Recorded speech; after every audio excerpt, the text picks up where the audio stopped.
I vividly remember how excited I was when I first heard that Samsung was working on a foldable smartphone. The whole idea of one device pulling doubles as both a phone and a tablet sounded like a dream. And that dream not only came true, but was refined this year, with the release of the more polished and sleeker Galaxy Z Fold 2. So how does it feel using the best folding smartphone available right now, long past the honeymoon period? Well, I'll tell ya.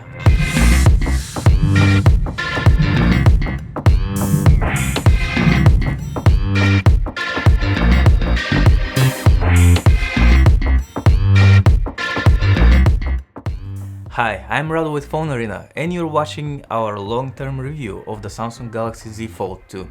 Let's start by addressing something simple. Is this phone easy to carry around in your pocket? Well, it's easy to put inside a pocket, but pulling it out of your pocket is definitely not as effortless as a normal smartphone would be. Because the Galaxy Z Fold 2 is a thick phone and pockets are normally tight, it is pretty hard to pull out, especially when you're sitting down. I found myself discouraged from even attempting to use it during car rides. This might sound like a minor gripe, but if you're getting this smartphone, you should be aware of the quirks you'll have to deal with, and this is a frequent one. Now let's turn our attention to the phone's displays. The glass-covered outer display you'll be using when the Galaxy Z Fold 2 is closed is just wonderful. It's a bit too narrow for social media browsing, so photos look tiny, but it's more than adequate for the occasional quick task, such as making a phone call or checking your mail. You won't always want to unfold this phone, and you won't always need a large display, in which cases this small external one is a great alternative option. Now, going from the outer glass display to the inner folding one, you'll feel a difference, and not a small one. The folding screen is covered with a screen protector that me and everyone else who touched it disliked immediately. Samsung does not recommend removing this screen protector, so I didn't remove it, even if I really wanted to, because it just feels bad. It collects fingerprints like nobody's business and you can't really glide your finger smoothly across it. But if we ignore the screen protector, the main display of the Galaxy Z Fold 2 is large and beautiful to look at, bright, sharp and colorful. Watching Netflix or YouTube on this folding screen is a joy, even if there's still a crease in the middle of it. Trust me, that crease never gets in the way or affects the viewing experience.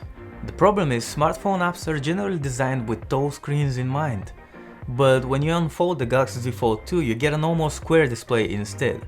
A few apps, such as Samsung's own, are prepared for the screen's 5:4 aspect ratio, but many other apps look pretty unappealing here.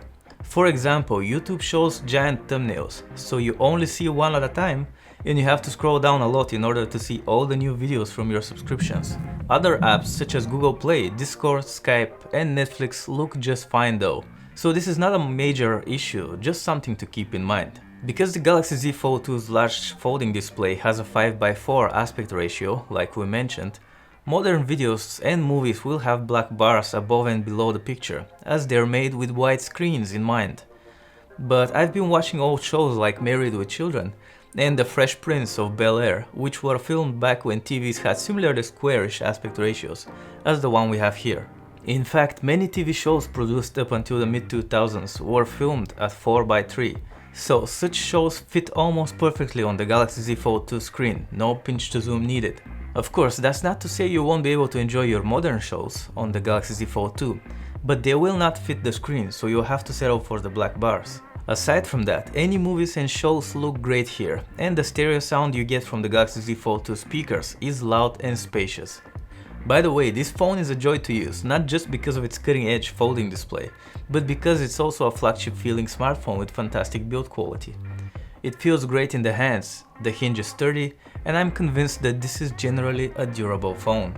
Games look and run great, and Android flies with no hiccups. You can split the screen between 3 apps at the same time, and even more apps open in windowed mode, and they'll all be running smoothly. Speaking of Android, at the time of filming this review, the Galaxy Z Fold 2 is running Android 10 with the September security patch and One UI 2.5 on top. As for battery life, you would think that the unique form factor of this smartphone would have an impact, but it doesn't. The Z Fold 2 comfortably lasts me over 2 days of light to medium usage between charges. It's quite amazing what Samsung has accomplished here by employing 2 batteries, one on each side of the phone, while keeping those 2 sides as thin as possible. And how does typing feel on this large display? Well, as I do on all Android smartphones, I installed Google's Gboard keyboard, which I find to be perfectly sized for thumb typing on the Galaxy Z Fold 2. The width of the main screen, when unfolded, is truly perfect for a comfortable thumb typing experience. Of course, in contrast, the narrow outer screen is much more difficult to type on, but autocorrect helps, and you'll still get the job done. Speaking of comfortable, making and taking calls on the Galaxy Z Fold 2 feels as natural as on any other smartphone. And your voice sounds nice and clear to the people you're calling. Similarly, you hear them loud and clear also, so nothing unusual here.